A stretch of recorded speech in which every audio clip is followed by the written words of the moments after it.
Hello and welcome to my channel. My name is Lynn and today I'll be making a disc-bound planner using this gorgeous paper pad from Stamperia. It's called Alice. This is an 8x8 paper pad and there are 10 sheets of paper that are double-sided.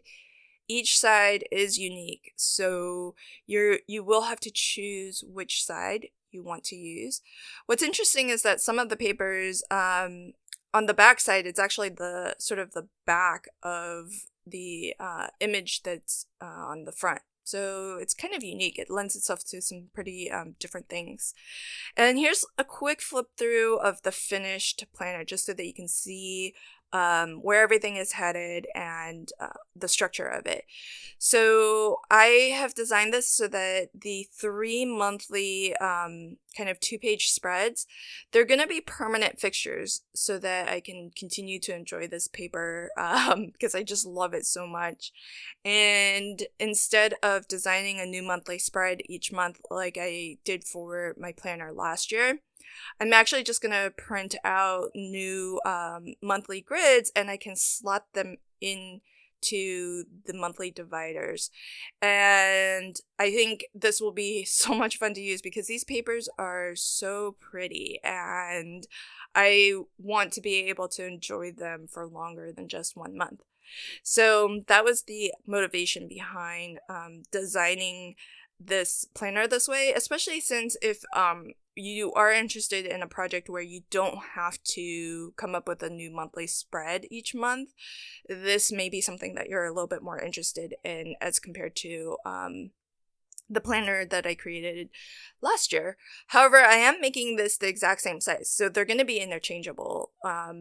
All of the pages, the covers, everything will be interchangeable between this planner and the planner that I made last year, which I keep referencing, so I'll go ahead and pop a link to that tutorial video in the upper right hand corner in case you're interested. What I'm working on here is the cover pieces.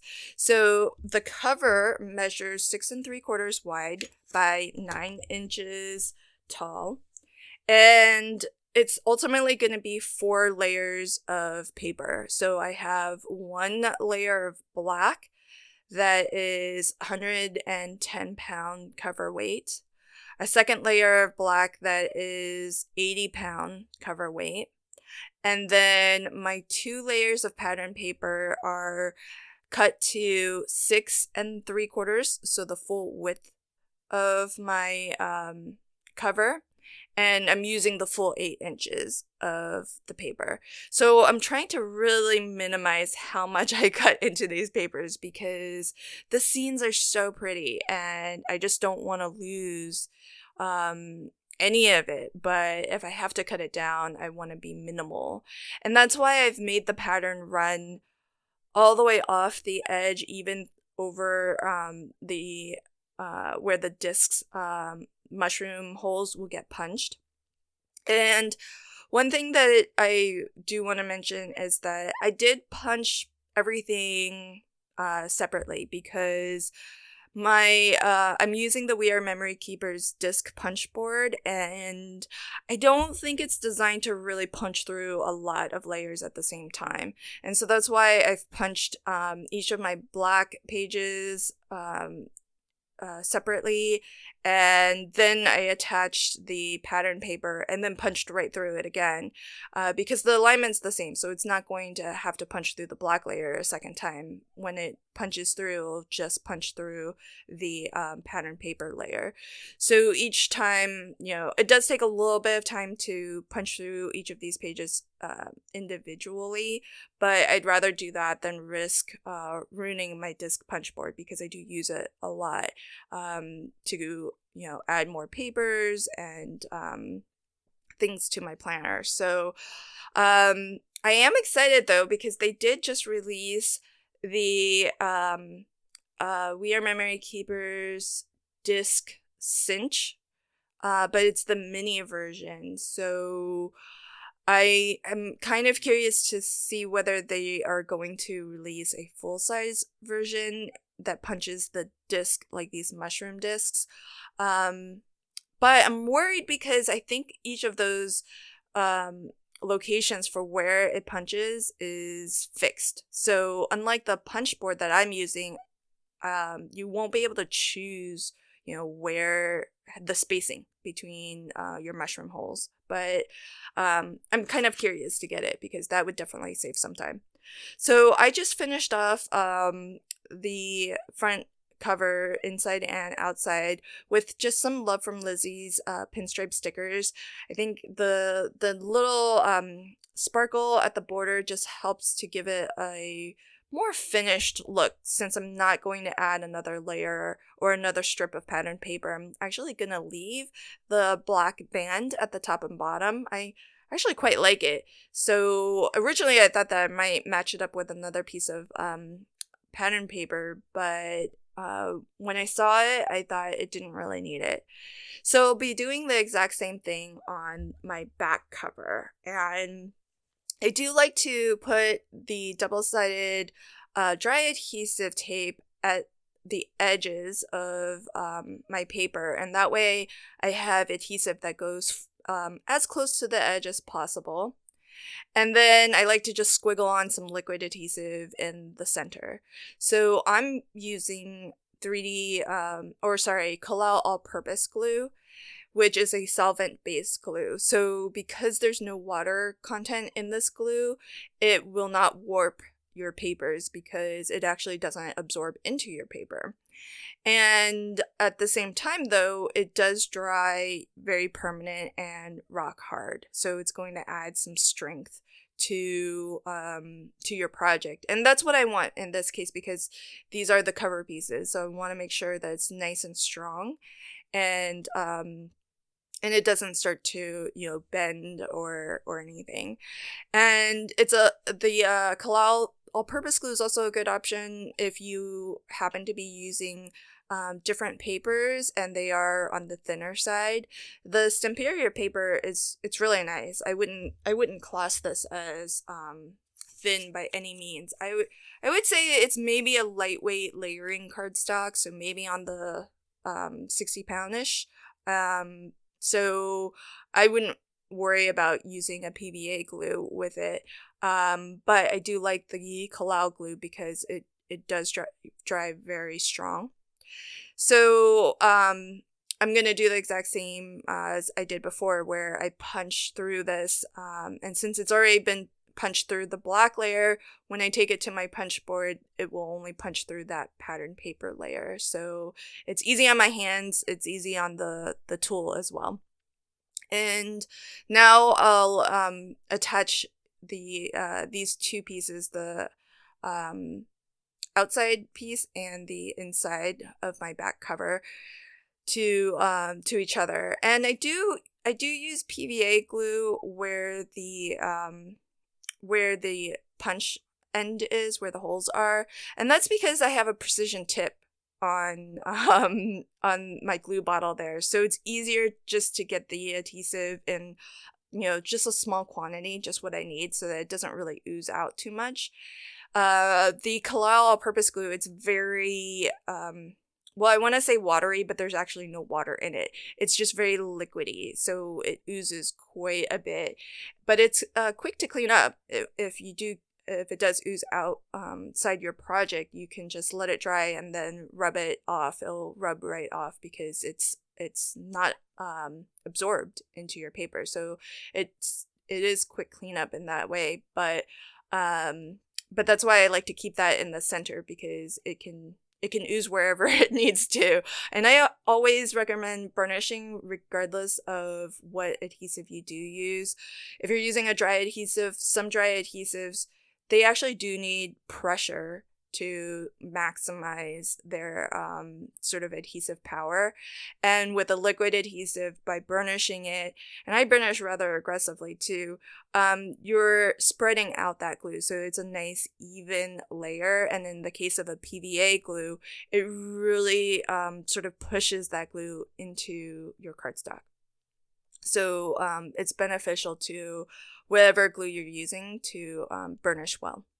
Okay, so now looking at my monthly divider. For this first month, it's going to be mostly the same as the other two that I've already created with just one additional feature, which I'll talk about when we get there. So these two black layers of cardstock are cut to 8.5 by 5.5, so that's just a US letter size sheet of cardstock cut in half.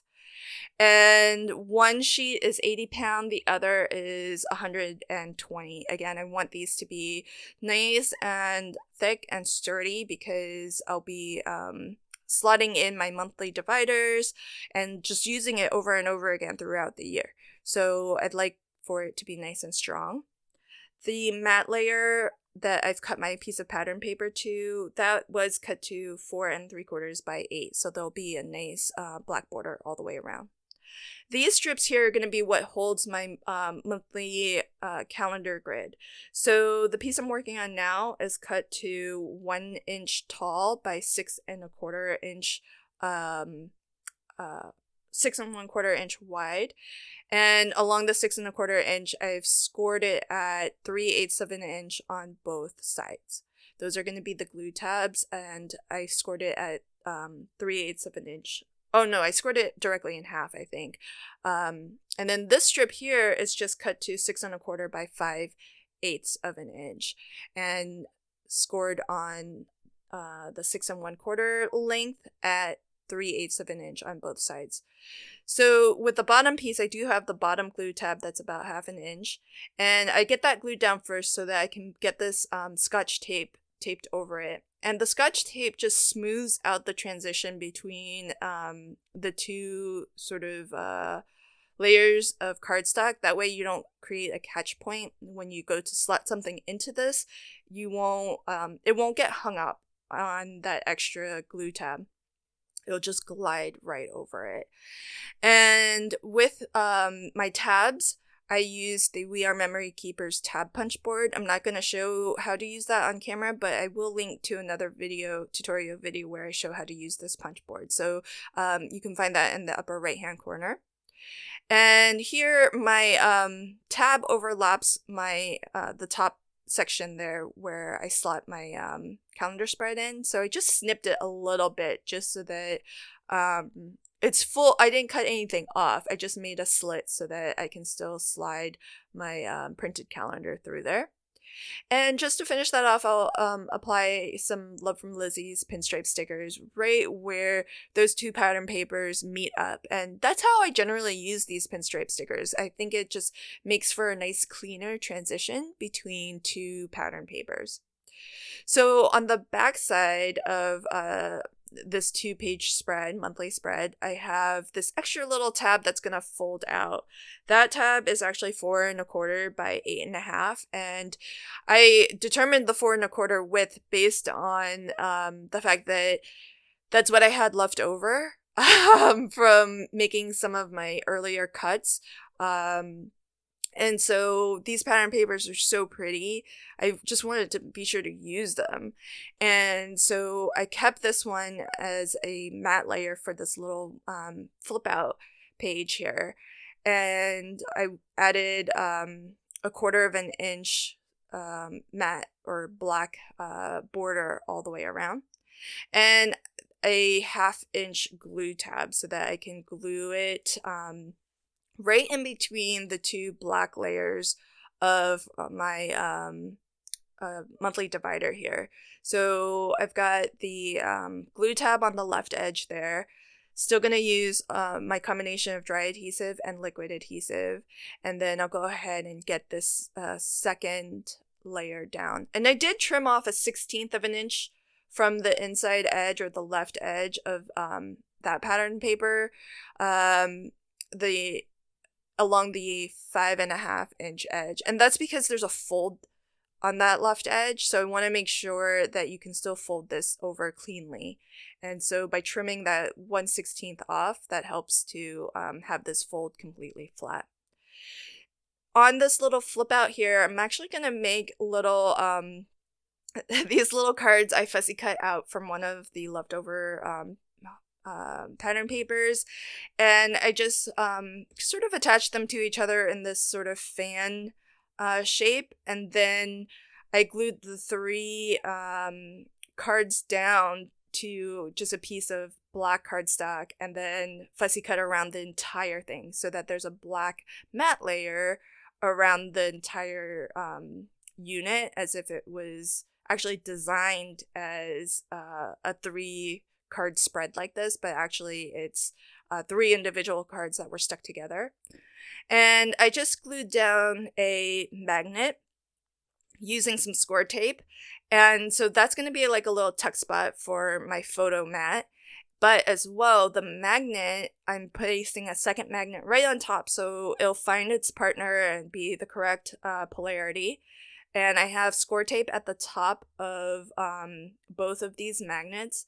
And what I'll do is I'll close down this flap. That way these magnets will actually help to keep this entire flip out page adhered down to the page it's attached to, and it sort of secures my photo mat in on that page, because I'm not planning on gluing down the photo mat. You could if you wanted, but I want to be able to take that photo mat out, change out the photo in it more easily, and that's why I've created those little cards as just a tuck spot so that you can tuck the photo mat behind there. It'll keep it from falling out of the book, but having these magnets keeps the whole flap down, so it's just a little bit more secure.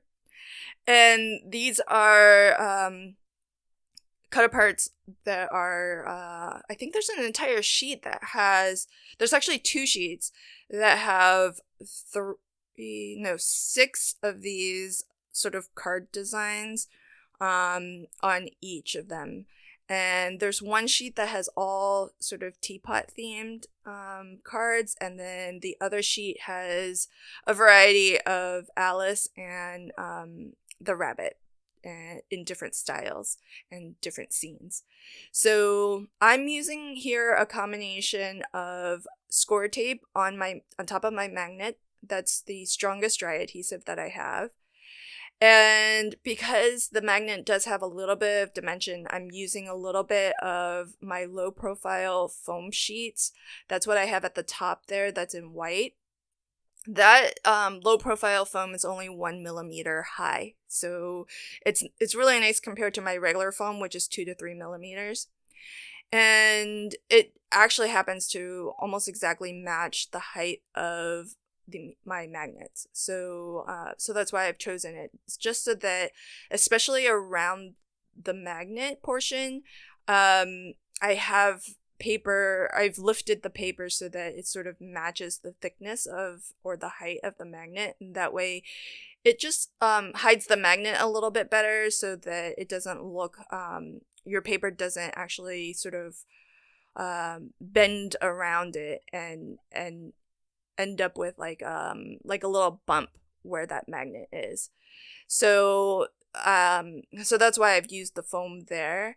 And on that third card that is not used to cover up the magnet, that one I applied flat to the page base. And here again, I'm adding my little calendar holders. So the bottom has a bottom pocket so that my calendar doesn't slot all the way out the bottom, but I didn't feel like I needed that at the top, because I guess you could do the same thing at the top too, so that the top band is sealed off. I just didn't think there was a lot of risk of me holding my planner upside down to where it could fall out from the top. I just wanted to keep a band up at the top there just to keep the calendar flat and keep it in the book. And so that's my monthly spread. The other 2 months are much simpler because they don't have the little extra flip out. But I wanted that little extra bit so that I could use some of the pattern papers that I love so much.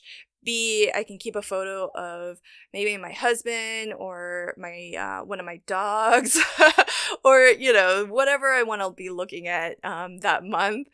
And so it's just a nice little extra. But really the main purpose behind this particular design of this planner is so that I can really just kind of enjoy this paper pad. A lot of times I feel like it's so hard to cut into gorgeous paper like this, and with so much detail and so much artistry in each of these pattern paper designs, I really want to kind of appreciate it. And so that's why I've designed each of these monthly spreads so that they can hold these monthly calendar grids that I can just print out on plain paper and slot in there.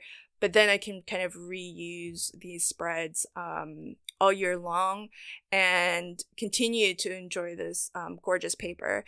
And I love making journals in this size. So if I have another paper pad, which I'm sure I'll acquire more beautiful papers, I can always sort of follow in the same structure, where I can really maximize the papers that's visible and continue to kind of use each of these monthly dividers and just add more dividers or swap in and out different designs. So it's a lot less pressure than to have to create like a monthly spread or my monthly dividers every month. The fact that these are sort of reusable holders, and then all I have to do is just print out my calendar grid each month. So the convenience of it is also pretty nice too. So I hope that you enjoyed this project, and if you did, please consider liking, commenting, and sharing. And if you want to catch new videos as I publish them, consider subscribing to my channel and ringing the notification bell. Thanks so much, and until next time, happy crafting and have a fantastic day. Bye!